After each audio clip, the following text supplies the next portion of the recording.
My name's Lisa, and my husband almost got away with trying to murder me. Sounds like the opening to some twisted Netflix thriller, right? Except, this wasn't a movie. It was my life. From the outside, my story looked picture perfect. I was a billionaire by inheritance. My family's tech empire had been passed down to me after my father's death. People assumed I had everything.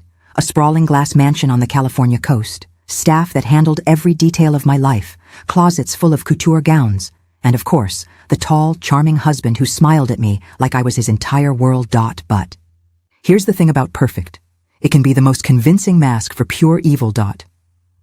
When I first met Daniel, I was 32 and still raw from grief. My father had just passed, my mother was long gone, and I was running a company I never asked to inherit. I was tired, lonely, and desperate for something that felt normal. Daniel gave me that, or at least he pretended to. He wasn't wealthy. In fact, he came from a pretty average middle-class background, but he had charm, charisma, and an ability to make me laugh when I felt like crying.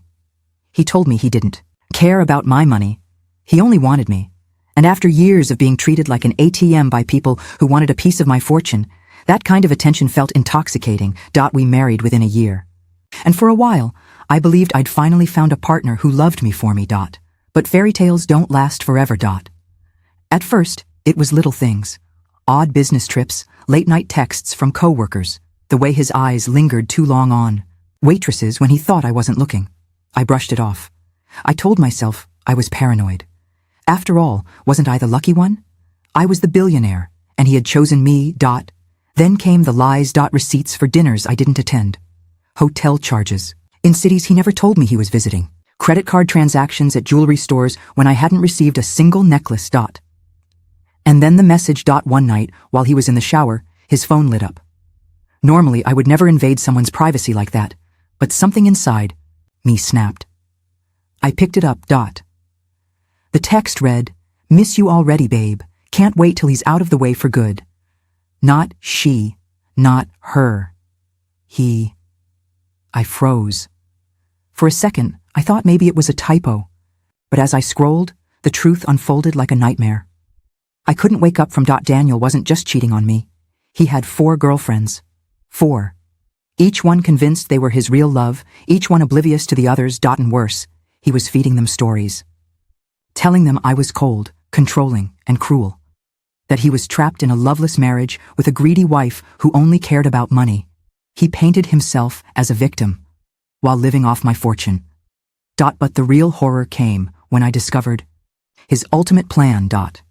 He wasn't satisfied with draining my accounts, buying cars, watches, and vacations on my dime. No. Daniel wanted everything. He wanted me dead. How do I know? Because in his emails, yes, I hacked into his account, were conversations with one of his girlfriends about life insurance policies. Policies I hadn't even realized he'd pushed me into signing. The kind of policies that paid out billions to a surviving spouse. That night, sitting in my study with my hands shaking and his secrets glowing on the screen in front of me, I realized 2 things. 1. The man I loved had never loved me. 2. If I didn't act fast, I wouldn't survive to tell this story. And so, I made a decision. If Daniel wanted to play games with my money, my life, and my heart, I would play better. But unlike him, I wouldn't just cheat. I'd destroy him. People think revenge is loud, slam doors, screaming confrontations, dramatic exits. But the real revenge, the kind that shatters someone beyond repair, it's silent, precise, like a scalpel, not a hammer. That's how I began my war against Daniel. The morning after I uncovered his betrayal, I forced myself to play the role of the clueless wife. I smiled, kissed him goodbye, and told him to have fun at his meeting. He didn't suspect a thing. Inside, though, I was a storm. I knew I couldn't just confront him. If I tipped my hand too early, he'd accelerate his plan. And with billions at stake, he'd find a way to make me disappear. No, I had to be patient. I had to build my revenge like a skyscraper, steel beam by steel beam. Step 1. Gather proof. I hired a private investigator. Not one of those cliché trenchcoat types, but a digital forensic genius who could trace anything. Bank transfers, hidden accounts, burner phones. Within 2 weeks, I had a dossier thicker than a novel. There it was, in black and white. 4 girlfriends. Ava, a model half my age, believing he was about to leave his cruel wife for her. Jenna, A single mom who thought Daniel was her knight in shining armor. Clara, a corporate executive dazzled by his fake charm and ambition. Maya, a college student, completely manipulated, convinced she was in some kind of fairy tale. And the kicker? He was funding all four of them with my money. Designer handbags, rent payments, vacations. He'd built himself a fantasy harem, and I was footing the bill. The PI even found secret accounts where he siphoned off millions from my businesses. My businesses. Step 2. Flip the girlfriends. Now, I could have gone nuclear right there. Press charges, expose him in the media, file for divorce. But that would only make him a martyr in their eyes. They'd see him as the poor man destroyed by his evil, rich wife. No, I needed them on my side. So I met with each of them. Not angrily, not with accusations. With proof. One by one, I invited them, discreetly, in neutral places. And one by one, I showed them the evidence. The texts, the bank transfers. Photos of him with the other women. Ava was furious.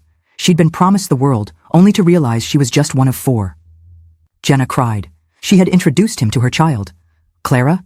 She was livid. She hated liars more than anything, and Daniel had spun her a whole soap opera. And Maya? Sweet Maya. She looked like a deer in headlights, realizing her prince was just a predator. By the end of those meetings, I didn't just have 4 betrayed girlfriends. I had 4 allies. Step 3. The trap. The plan was simple, but devastating. Daniel wanted me dead so he could inherit my fortune? Fine. I'd make sure the world saw him for the snake he truly was before he could even try. I began moving my assets quietly. Lawyers restructured my companies, shifted ownership to trusts that excluded Daniel, and froze accounts he didn't know I controlled. At the same time, I staged my vulnerability. I let him think his plan was working. I acted tired, distracted, careless with my security. I even mentioned to him how I'd been so stressed and forgetting things lately. His eyes lit up when I said that. Like a wolf smelling blood. And the girlfriends? They played their part too. Each one pretended they were still devoted to him. They fed him just enough affection to keep him confident, while secretly feeding me every detail of his schemes. It was like watching a spider weave a web, not realizing the web was being spun around him. Step 4. The bait. The final move had to be public, explosive. So I planned a charity gala, one of those high-profile, black tie events that made the tabloids drool. Celebrities, politicians, business moguls, everyone who mattered would be there.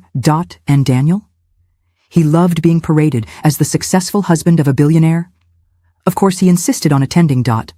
What he didn't know was that every single person in that ballroom was about to watch his empire crumble. But that night, that was just the beginning. Because revenge wasn't just about exposing him.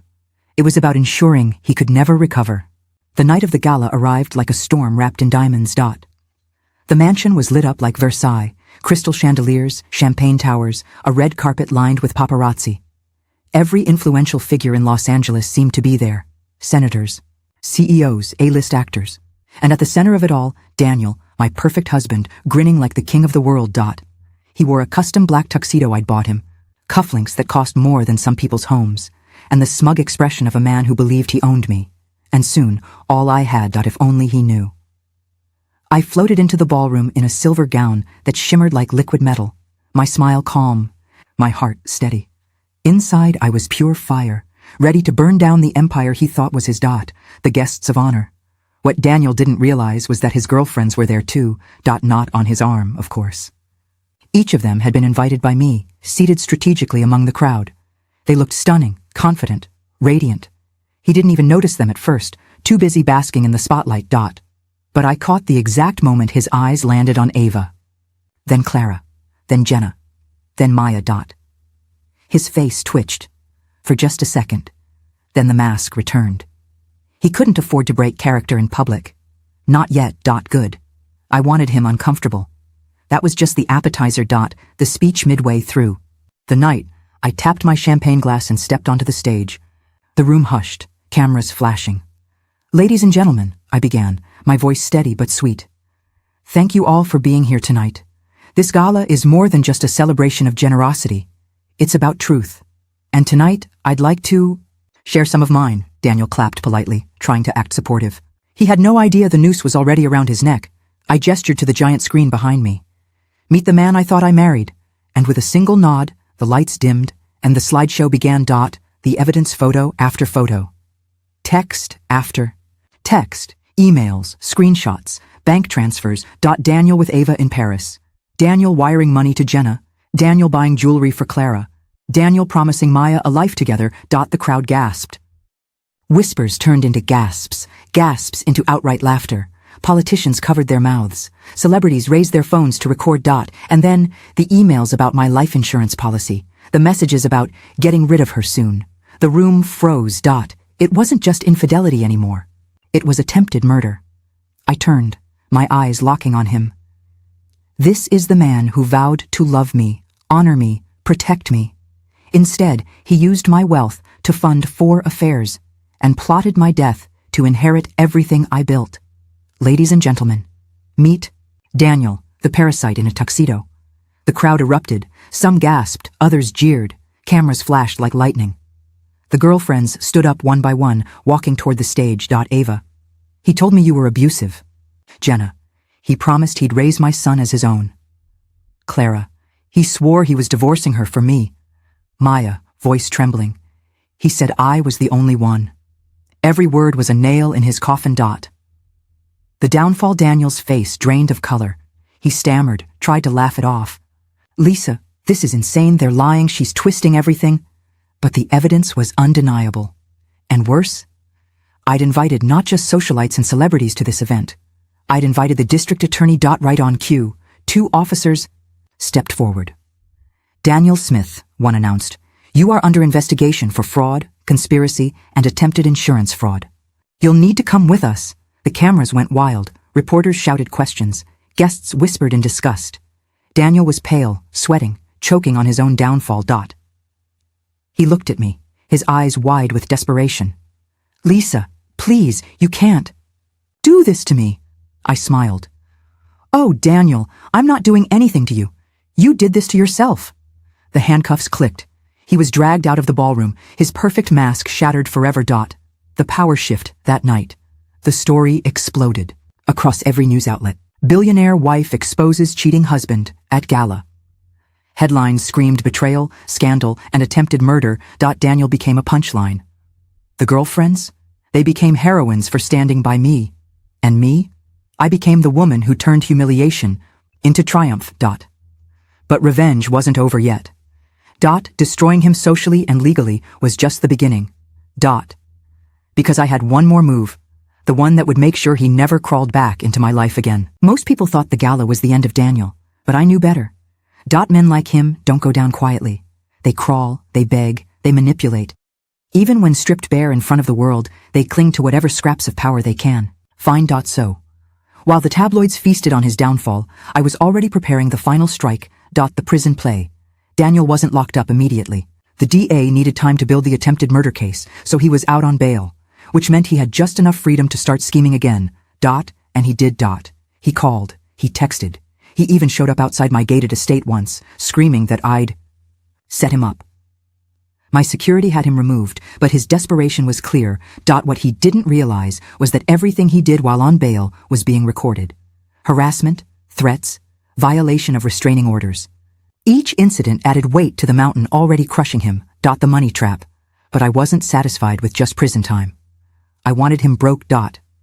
Remember those secret accounts he'd been siphoning money into? Thanks to my PI, I had the records. And because those funds were stolen from my businesses, I froze them legally. Overnight, his hidden fortune vanished. The girlfriends, my new allies, also sued him for fraud. With my lawyers backing them, they filed claims for emotional distress, stolen money, and damages. His legal fees skyrocketed. His assets drained. And the more he struggled, the deeper he sank. By the time the trial date arrived, Daniel was bankrupt. The man who once strutted in Armani suits now shuffled into court wearing a cheap off-the-rack blazer borrowed from his public defender. The I. Courtroom showdown. The trial was brutal. Evidence after evidence stacked against him. Emails, bank records, witness testimony. The girlfriends testified one by one, their voices steady, their fury undeniable. And then came the insurance policies. The prosecutor read aloud the emails where Daniel described how accidents happen, how she won't see it coming. The courtroom was silent, every juror's face twisted in disgust. Daniel tried to weep, tried to beg. I was drunk when I wrote that. I never meant it.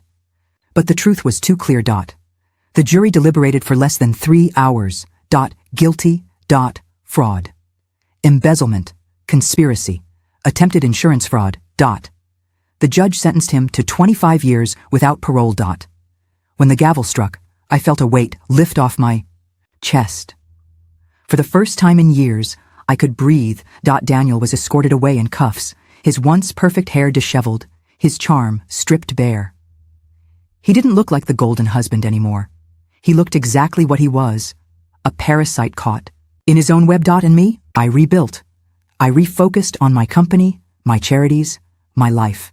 The girlfriends, Ava, Jenna, Clara, Maya, we stayed connected. We weren't victims anymore. We were survivors, warriors, sisters forged in betrayal.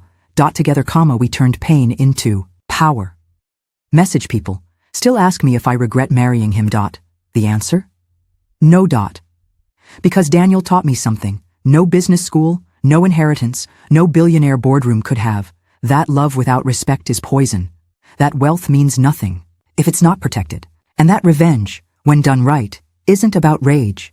It's about reclaiming your power. So yes, my name is Lisa, and my husband tried to kill me for money. But I outplayed him, destroyed him, and walked away stronger than ever. And if you're listening, wondering if you're strong enough to do the same, trust me, you are. Most people thought the gala was the end of Daniel, and that's how I turned betrayal into justice. Want more stories like this? Hit like, click subscribe, and I'll see you in the next tale of revenge.